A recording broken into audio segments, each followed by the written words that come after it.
আমরা কাস্টমার যখন আমাদেরকে ফোন করে বলে যে আমার এসিটা ঠান্ডা করছে না, তো আমরা এসে দেখলাম প্রবলেমটা। দেখার পর আমরা বুঝতে পেরে গেছি যে এর মধ্যে কী প্রবলেমটা রয়েছে। তো তোমাদেরকেও দেখাবো কী প্রবলেমটা আছে। তার আগে আমার এই ভিডিওটায় লাইক, কমেন্ট এবং কি চ্যানেলটা অবশ্যই সাবস্ক্রাইব করে নেবেন। আর তোমাদেরকে দেখাচ্ছি যে এর মধ্যে কি প্রবলেম আছে। আমি এখানটা খুব কম জায়গা রয়েছে এইটা রিপেয়ারিং করার মতো, খুবই অসুবিধা, মানে সূক্ষ্মণীয় জায়গা এটা। আর তোমাদেরকে দেখাচ্ছি এর যে ক্যাপাসিটারটা ওইটা খারাপ হয়ে গেছে। ক্যাপাসিটারটা আমরা দেখার পর এটা মনে হলো চেঞ্জ করে দিই, পুরো মোর্চা ধরে রয়েছে। অনেক দিন মনে চেঞ্জ করা হয়নি, তোমরা দেখতে পাচ্ছ। তো ক্যাপাসিটারটাকে আমরা প্রথমে টেনে বের করাবো, বের করিয়ে তারপরে তোমাদেরকে চেঞ্জ করে দেখাবো। আর ক্যাপাসিটারটা এখানটায় চিপে লাগানো রয়েছে, আর কীভাবে টাই দিয়ে বেঁধে রেখেছে এর আগে যে মিস্ত্রি এসেছে সে করেছে এইসব। তো আমরা যখন দেখলাম ক্যাপাসিটার, একটা নতুন ক্যাপাসিটার আমরা লাগাবো, দেখতে পাচ্ছেন নতুন ক্যাপাসিটার, আর এটা পুরাতন ক্যাপাসিটার। তো পুরাতন ক্যাপাসিটারটাকে আমরা চেঞ্জ করে নতুন ক্যাপাসিটার লাগাবো। পুরাতন ক্যাপাসিটারের অবস্থাটা দেখতে পাচ্ছ কীরকম মোর্চা পড়ে রয়েছে ক্যাপাসিটারটা। তো আমরা এই ক্যাপাসিটারটাকে চেঞ্জ করব। এর মধ্যে কোনো কিছু লেখা নাই, কোনো কিছুই নেই।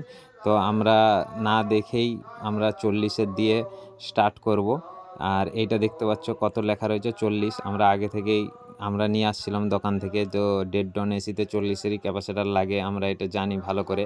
আর এর যে ক্লিপগুলো আছে এই ক্লিপটা মোর্চা পড়ে গেছে, তো হয়তো দেখতে একটু অসুবিধা হচ্ছে। তোমাদেরকে পরিষ্কার করে দেখাচ্ছি, দেখতে পাচ্ছ কীরকম মোর্চা পড়ে গেছে। তো ক্লিপটাকেও চেঞ্জ করব আমরা।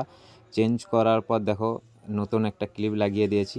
তারপর এর মধ্যে আমরা ক্যাপাসিটারটা লাগাবো। ক্যাপাসিটারটা নিয়ে নিচ্ছি, নিয়ে এখানে লাগাবো, দিয়ে তোমাদেরকে দেখাচ্ছি।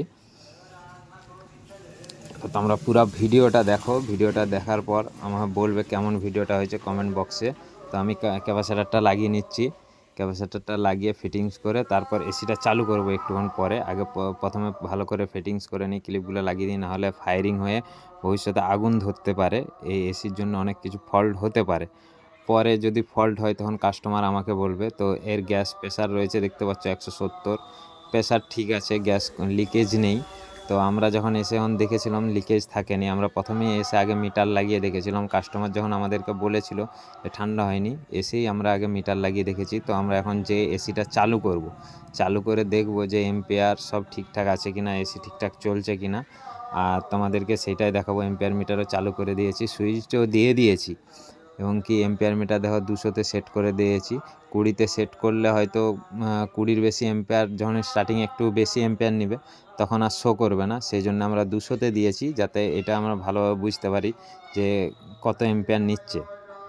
তো তোমরা দেখো পুরো ভিডিওটা, আর দেখো কী কোম্পানির এসি আছে সেটাও দেখিয়ে নিচ্ছি। দেখে তোমরা বুঝতে পারছো কী কোম্পানির এসি আছে। টাটা প্রোডাক্ট আছে, 2 স্টার আছে এসিটা 2 স্টার আছে। আর তোমাদেরকে আরও দেখাবো যে কত এম্পিয়ার নিচ্ছে। একটু 3 মিনিট বাদে তো আউটডোর চালু করবে। তো আমি ভিডিওটা কাট করে নিয়েছি, কাট করে তোমাদেরকে আউটডোরটা চালু করে দেখাচ্ছি যে কত এম্পিয়ার নিচ্ছে। এম্পিয়ারটার দিকে ভালো করে দেখবেন যে কত এম্পিয়ার নেই একটা 1.5 টন এসি 2 স্টারে। আমরা যখন এসেছিলাম তখন তো দেখেছিলাম আলাদা রকম ফল্ট, 180, 60 এরকম এম্পিয়ার নিয়ে নিচ্ছিল স্টার্টিংয়ের সময়তে। তখনই আমরা বুঝতে পেরে গেছিলাম যে কী ফল্টটা আছে। তো আমরা ক্যাপাসিটারটা চেঞ্জ করে দেওয়ার পর দেখো এম্পিয়ার নিচ্ছে কত, 5.2, 5.7, 5.8, 5.9 পর্যন্ত এম্পিয়ার নিচ্ছে। আর কুলিংও ঠিকঠাক আছে। কুলিং শুরুতেই বুঝতে পেরে গেছি যে ঠান্ডা বাতাস বেরাচ্ছে, আর ঠান্ডা বেরানো শুরু করে দিয়েছে। তো তোমরা পুরো ভিডিওটা দেখার জন্য অনেক অনেক ধন্যবাদ। এম্পিয়ারটা দেখুন যে 5.3 পর্যন্ত চলে আসছে। এম্পিয়ার আস্তে আস্তে কমে যাবে, যখন রুমটা পুরোপুরি চিল ঠান্ডা হয়ে যাবে এম্পিয়ার কমে যাবে। তো ভিডিওটা পুরোটাই দেখার জন্য অনেক অনেক ধন্যবাদ আপনাদেরকে। আর দেখুন পাখাটা পুরো ফুল স্পিডেই ঘুরছে, পাখাটা ফুল স্পিডে ঘুরছে। ঠান্ডাও ঠিক আছে। গ্যাসটা একবারটি দেখে নেব। গ্যাসটা কমেছে কিন্তু আস্তে আস্তে এই কাটাটা উঠে যাবে। গ্যাসটা ঠিক আছে, এই তো কম্প্রেসার স্টার্টিং নিল, গ্যাস ঠিক আছে। এসিটা আমরা চেক করে দেখে নিয়েছি, গ্যাসও ঠিক।